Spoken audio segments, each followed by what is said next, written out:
Cracking the code, understanding passive voice questions in English. Hello, English learners. Welcome to another exciting lesson in our series on intermediate grammar. Today, we're going to dive deep into passive voice. Specifically, we're going to look at passive voice in questions and negatives. Our special focus for this video will be on identifying passive voice questions. So, let's get started. Just a quick refresher before we dive into our main topic. Passive voice is when the focus is on the action, not who is doing the action. For example, the cake was eaten by John, instead of John ate the cake.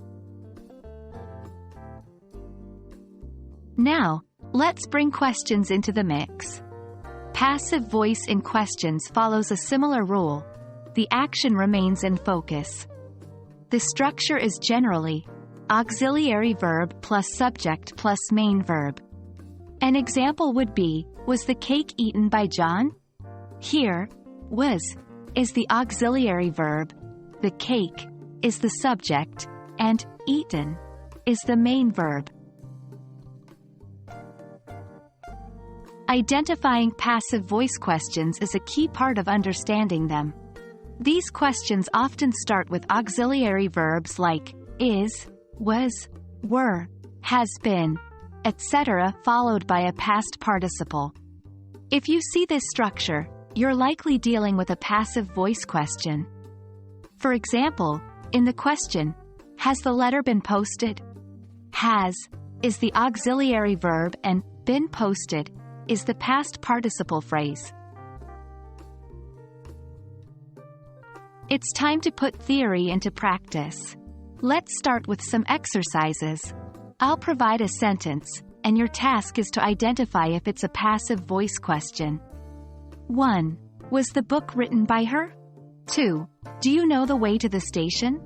3. Has the package been delivered? 4. Are you going to the party? 5. Were the cookies baked by Grandma? Great job on those exercises.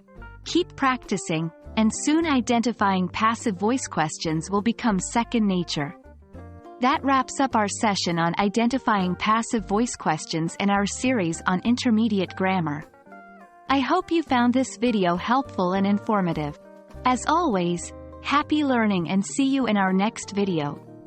Remember, practice is the key to mastering any language.